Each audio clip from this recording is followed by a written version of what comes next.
बचपन से अंग्रेजी हमारा एक विषय रहा है। स्कूल में हम बचपन से अंग्रेजी पढ़ते आ रहे हैं, लेकिन फिर भी अंग्रेजी नहीं बोल पाते। इसके पीछे कारण क्या है? हम अंग्रेजी को पढ़ते हैं और लिखते हैं, याद करते हैं, और याद करने के बाद एग्ज़ाम में पूछे गए प्रश्नों का जवाब एग्ज़ाम में लिख के आ जाते हैं। लेकिन अंग्रेजी भाषा का हम लोग इस्तेमाल नहीं करते, उपयोग नहीं करते। मातृभाषा को सीखने के लिए हम लोग कहीं कोचिंग ज्वाइन नहीं किए, कोई ट्यूशन नहीं गए, लेकिन अंग्रेजी सीखने के लिए हम कोचिंग जाने के बावजूद हम अंग्रेजी नहीं बोल पा रहे हैं। क्यों? कारण ये है कि हम सिर्फ और सिर्फ उसको लिख के देख रहे हैं और पढ़ रहे हैं, उसका उपयोग नहीं कर रहे हैं। तो अंग्रेजी के शब्दों का हमको उपयोग करना है लगातार। यहाँ पर कुछ अंग्रेजी के शब्द दिए गए हैं, कुछ वाक्य दिए गए हैं जो कि आज्ञा सूचक वाक्य दिखाई दे रहे हैं। अगर हमको किसी को आदेश देना है तो हम इस तरह के वाक्यों का उपयोग करेंगे। तो चलो देखने हमारे पास पहला शब्द दिखाई दे रहा है लिसन। हिंदी में बोलते हैं सुनो। किसी भी व्यक्ति को अगर हम पुकारना चाहते हैं तो हम यहाँ पर लिसन शब्द का प्रयोग करेंगे। सुनो।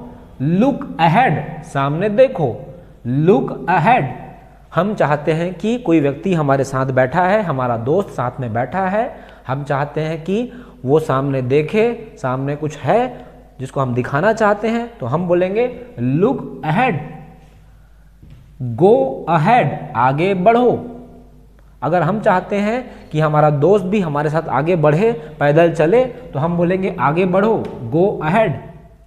ड्राइव स्लोली, गाड़ी धीरे चलाओ। लिसन, ड्राइव स्लोली, सुनो, गाड़ी धीरे चलाओ। अगर कोई व्यक्ति कार चला रहा है, हम उसके साथ बैठे हैं, तो हम बोलेंगे listen, drive slowly. Listen, go ahead, सुनो, आगे बढ़ो। सुनो, सामने देखो। इस तरह के शब्दों को जबान पे चढ़ाना होगा।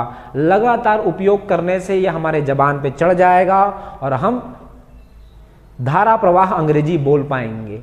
आस्क हिज नेम, उसका नाम पूछो। हम किसी फ्रेंड को बोलते हैं कि जाओ भाई उसका नाम पूछो। Ask his name.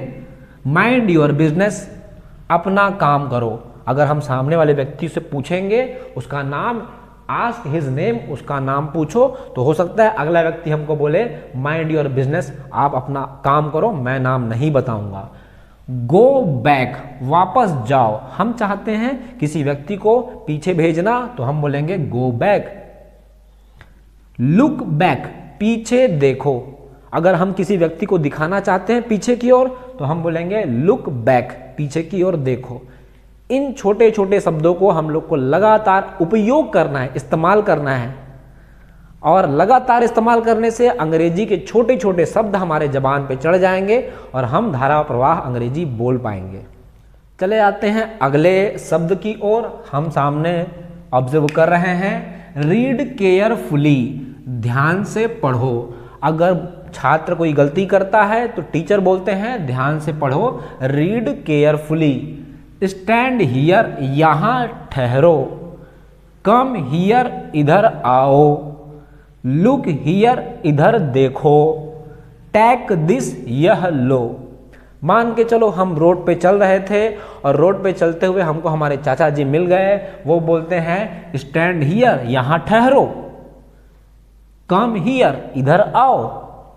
Look here, इधर देखो। वो अपना बैग खोलते हैं और बोलते हैं लुक हियर, इधर देखो। टेक दिस, वहां से मिठाई का डिब्बा निकालते हैं और बोलते हैं यह लो, मिठाई खाओ। कम डाउन, नीचे आओ। कम नियर, नजदीक आओ। वेट आउटसाइड, बाहर इंतजार करो। हम प्रिंसिपल सर के ऑफिस में चले जाते हैं, वो काम में व्यस्त रहते हैं, वे बोलते हैं बाहर इंतजार करो, वेट आउटसाइड। वेट हियर, यहाँ इंतजार करो। हम नगर पालिका के ऑफिस में चले गए, वहाँ के अधिकारी जो हैं काम में व्यस्त हैं, तो वहाँ के जो प्यून हैं, जो चपरासी हैं, वो बोलते हैं यहाँ इंतजार करो, बाहर में इंतजार करो। गो अप, ऊपर जाओ। गो डाउन, नीचे जाओ। गेट रेडी, तैयार हो जाओ। हमारे दोस्त का जस्ट थोड़ी देर के बाद कबड्डी का मैच शुरू होने वाला है, तो हम क्या बोलेंगे? गेट रेडी, तैयार हो जाओ। गो अप, ऊपर जाओ। हमसे कोई पूछता है बताओ भाई लाइब्रेरी कहाँ है, हम बोलेंगे गो अप, ऊपर जाओ, पुस्तकालय ऊपर में है। गो डाउन, अगला व्यक्ति पूछता है कि वॉशरूम कहाँ है, हम बोलते हैं गो डाउन, ग्राउंड फ्लोर पे जाओ। गो अवे, दूर हो जाओ। अगर हमारा फ्रेंड हमारा दिमाग चाट रहा है तो हम बोलेंगे गो अवे, दूर हो जाओ। कीप क्वाइट, चुप रहो। बी साइलेंट, चुप रहो। कभी कभी हम जाते हैं हॉस्पिटल वगैरह में तो वहाँ लिखा रहता है कीप क्वाइट, चुप रहो। बी केयरफुल, सावधान रहो। अगर कुछ निर्माण का काम चलता है तो वहाँ लिखा रहता है बी केयरफुल, सावधान रहो। या हम किसी को सचेत करना चाहते हैं कि यहाँ पर सावधानी से चलो, बी केयरफुल। धीरे चलो, बी केयरफुल। गो स्लोली, धीरे चलो, पैर फिसल सकता है, पानी गिरा हुआ है टाइल्स में, तो हम बोलेंगे गो स्लोली। जल्दी करो, तुरंत जाओ। अगर हमको कोई इमरजेंसी आ गई है, कोई व्यक्ति हॉस्पिटल में एडमिट है, उसको ब्लड डोनेट करने जाना है, तो हम बोलेंगे जल्दी जाओ, तुरंत करो। Go at once, go at once. दोनों शब्दों के लिए हम लोग गो एट वंस का प्रयोग कर सकते हैं। बाहर निकल जाओ। अगर हमारा छोटा भाई हमको परेशान कर रहा है, हमको पढ़ने नहीं दे रहा है अंग्रेजी, तो हम बोलेंगे गेट आउट, बाहर निकल जाओ। फिर भी बाहर नहीं जा रहा है, हम बोलेंगे गेट लॉस्ट, दफा हो जाओ। सीधे जाओ, गो स्ट्रेट। अगर हमसे कोई व्यक्ति एड्रेस पूछता है तो हम बोलते हैं गो स्ट्रेट, सीधे जाओ। बैंक किधर है, हम बोलेंगे गो स्ट्रेट, सीधे जाओ। Clean properly. पड़ोसी का बच्चा हमारे घर में आया और वहाँ पे कचरा फैला के चला गया, हम उसको झपड़ियाए और वापस बुलाए और क्या बोले, क्लीन प्रॉपरली, अच्छी तरह से साफ करो, दोबारा कोशिश करो। अगर कोई व्यक्ति किसी काम में असफल हो जाता है तो हम उसको दिलासा देते हैं, मोटिवेट करते हैं और बोलते हैं ट्राई अगेन, फिर से प्रयास करो। Don't go, do not go, ना जाओ। कोई हमारा रिलेटिव है जो कुछ दिन के लिए रहने के लिए आया था, हम चाहते हैं कि और कुछ दिन रुके, तो हम बोलेंगे do not go. Hurry up, जल्दी करो, ट्रेन छूटने वाली है, ट्रेन का समय हो चुका है, हमको दौड़ के स्टेशन पहुंचना है, तो हम पैकिंग करते समय क्या बोलेंगे, हरी अप, जल्दी करो। तो यहाँ पर खूब सारे छोटे छोटे सेंटेंस दिखाई दे रहे हैं। इन्हीं छोटे छोटे सेंटेंस की हेल्प से बड़े बड़े सेंटेंस बनाओ और कमेंट बॉक्स में जाके लिखो go slowly Ramesh, Ramesh go slowly, Sonu go at once. सामने आगे पीछे नाम वगैरह जोड़ो और फटाफट खूब सारे सेंटेंस कमेंट बॉक्स में जा करके लिखते जाओ। जितना ज़्यादा हम आउटपुट देंगे, जितना ज़्यादा हम प्रैक्टिस करेंगे, अभ्यास करेंगे और बार बार इसका उपयोग करेंगे तो हम अंग्रेजी बोल पाएंगे आसानी।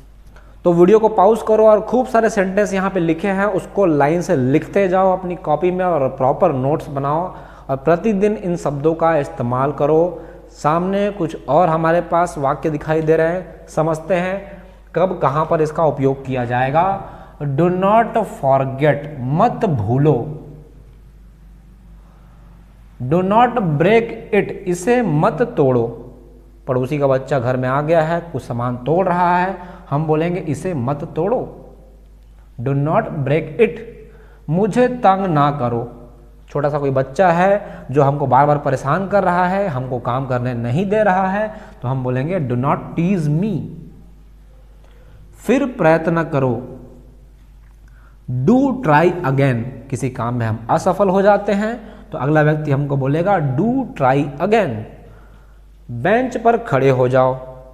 टीचर जो है कुछ छात्रों को जो लगातार बात कर रहे हैं, मस्ती कर रहे हैं, तो टीचर बोलेंगे stand up on bench. Hindi के खूब सारे जो वाक्य हैं बहुत बड़े साइज के वाक्य होते हैं और उनका मीनिंग अंग्रेजी में बहुत छोटा होता है। यही खासियत है अंग्रेजी भाषा की। जैसे कि यहाँ लिखा है कार को धक्का लगाओ, पुश द कार। अगर हमारा कार जो है बंद पड़ गया है तो हम अगले व्यक्ति से रिक्वेस्ट करते हैं प्लीज पुश द कार। अगर कक्षा में छात्र से सवाल पूछा गया, अगर वो रिप्लाई प्रॉपरली नहीं करता तो वहां पर क्या बोलना है हमको, रिप्लाई प्रॉपरली, अच्छी तरह जवाब दो। बैठने की कृपा करें। अगर हमारे घर में मेहमान आ गए हैं और वो कुछ समय रुकने के बाद तुरंत जाना चाहते हैं तो हम क्या बोलेंगे, प्लीज बी सीटेड। मजाक मत करो। अगर हम किसी सीरियस टॉपिक पे बात करते हैं, अगला व्यक्ति मजाक करना चाह रहा है या मजाक कर रहा है, तो हम बोलेंगे डू नॉट कट जोक्स। अगला वाक्य लेते हैं, चिंता मत करो, नेवर माइंड। तो इन छोटे छोटे वाक्यों का प्रयोग करो और कुछ बड़े साइज के वाक्य बनाओ और नीचे कमेंट बॉक्स में लगातार लिखते जाओ। लगातार प्रयास करके ही हम अंग्रेजी बोलना सीख सकते हैं। इन छोटे छोटे वाक्यों को प्रतिदिन उपयोग करो, दैनिक जीवन में उपयोग करो। सोशल मीडिया पे, व्हाट्सएप पे, फेसबुक पे जब फ्रेंड से बात करते हैं तो इन छोटे छोटे वाक्यों का लगातार उपयोग करो। लगातार इन शब्दों का प्रयोग करने से हम धारा प्रवाह अंग्रेजी बोल पाएंगे।